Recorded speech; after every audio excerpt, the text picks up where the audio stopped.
Hi hello ಎಲ್ರಿಗೂ ನಮಸ್ಕಾರ. ಬನ್ನಿ ಇವತ್ತಿನ ರೆಸಿಪಿ ಸಿಂಪಲ್ ಆ್ಯಂಡ್ ಟೇಸ್ಟಿಯಾಗಿರುವಂತಹ ಕ್ಯಾಪ್ಸಿಕಮ್ ಪೆಪ್ಪರ್ ಚಿಕನ್ ಫ್ರೈ ಹೇಗೆ ಮಾಡೋದು ಅಂತ ನೋಡ್ಕೊಂಡು ಬರೋಣ. ಮೊದಲಿಗೆ ಒಂದು ಕಡಾಯಿಯನ್ನು ಇಟ್ಟು ಇದಕ್ಕೆ 2 ಟೇಬಲ್ ಸ್ಪೂನ್ ಆಗುವಷ್ಟು ಎಣ್ಣೆ ಹಾಕ್ಕೋಬೇಕು. ನಂತರ ಇದಕ್ಕೆ ಬೇಕಾಗಿರೋ ಸಾಮಗ್ರಿಗಳು: ಈರುಳ್ಳಿ, ದಪ್ಪಮೆಣಸಿನಕಾಯಿ, ಟೊಮಾಟೊ ಹಣ್ಣು, ಮೆಣಸಿನಕಾಯಿ, ನಿಂಬೆಹಣ್ಣು ಹಾಗೂ ಕೊತ್ತಂಬರಿ ಸೊಪ್ಪು. ಕಾದಂತಹ ಎಣ್ಣೆಗೆ ಚೆನ್ನಾಗಿ ತೊಳೆದು ಇಟ್ಕೊಂಡಂತಹ ಚಿಕನನ್ನು ಹಾಕೋತಾ ಇದ್ದೀನಿ. ಎಷ್ಟು ಚೆನ್ನಾಗಿ ತೊಳಿತೀವೋ ಅಷ್ಟು ಚೆನ್ನಾಗಿ ಅದರಲ್ಲಿರುವಂತಹ ಗಬ್ಬಿನ ಅಂಶಗಳೆಲ್ಲ ಹೋಗುತ್ತೆ.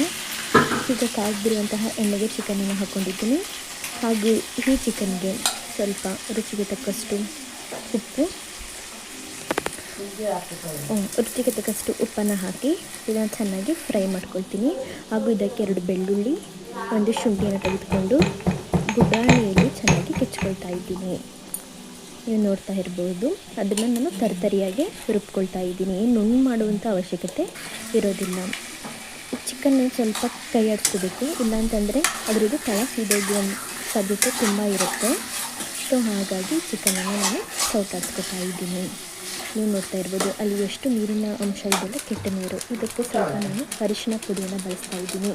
ಚಿಕನ್ಗೆ ಏನಕ್ಕೆ ಅರಿಶಿನ ಮತ್ತು ಉಪ್ಪಿನ ಪುಡಿ ಹಾಕ್ತೀವಿ ಅಂತಂದರೆ ಅದರಲ್ಲಿರುವಂತಹ ಸಿಂಡಿನ ಅಂಶ ಅಥವಾ ಕೆಟ್ಟ ನೀರಿನ ಅಂಶ ಬೇಗ ಹೋಗಲಿ ಅನ್ನೋದಕ್ಕೋಸ್ಕರ ನಾನು ಹಾಕ್ಕೊಂಡಿದ್ದೀನಿ. ಇಲ್ಲಿ ಹೆಚ್ಚಿಟ್ಟಂತಹ 2ರಿಂದ 3 ಹಸಿಮೆಣಸಿನಕಾಯಿ ಹಾಗೂ 2 ಮೀಡಿಯಮ್ ಗಾತ್ರದ ಈರುಳ್ಳಿಯನ್ನು ಹಾಕ್ಕೊಳ್ತಾ ಇದ್ದೀನಿ. ಚಿಕನ್ ಮೇಲ್ಗಡೆನೇ ಹಾಕ್ಕೋಬೇಕು, ಯಾಕಂತಂದರೆ ನಮ್ಗೆ ಅದ್ರದ್ದು ಫ್ಲೇವರ್ ಗೊತ್ತಾಗೋದಕ್ಕೋಸ್ಕರ ಹಾಕ್ಕೊಳ್ತಾ ಇದ್ದೀನಿ. ನೀವು ನೋಡ್ತಾ ಇರ್ಬೋದು, ಈರುಳ್ಳಿ ಹಾಗೂ ದಪ್ಪ ಮೆಣಸಿನಕಾಯಿ ಹಾಕ್ಕೊಂಡಿದ್ದೀನಿ. 1 ದಪ್ಪ ಮೆಣಸಿನ್ಕಾಯಿ, ಇದಕ್ಕೆ ಮೇನ್ ಬೇಕಾಗಿರೋದು ದಪ್ಪ ಮೆಣಸಿನ್ಕಾಯಿ. ಸೊ ಇದನ್ನು ಚೆನ್ನಾಗಿ ಫ್ರೈ ಮಾಡ್ಕೋಬೇಕು. ಇದೆಲ್ಲವೂ ಕೂಡ ಎಣ್ಣೆಯಲ್ಲಿ ನೀಟಾಗಿ ಫ್ರೈ ಆಗಬೇಕು. ಚೆನ್ನಾಗಿ ಇದನ್ನು ಸೌಟಾಡ್ಸ್ಕೊತಾ ಇದ್ದೀನಿ. ಆನಂತರ ಜಜ್ಜಿ ಇಟ್ಟಂತಹ ಶುಂಠಿ ಬೆಳ್ಳುಳ್ಳಿ ಪೇಸ್ಟನ್ನು ಹಾಕ್ಕೊಳ್ತಾ ಇದ್ದೀನಿ. ಅದರ ಘಮನೇ ಬೇರೆ ಲೆವೆಲ್ ಇರುತ್ತಲ್ವ.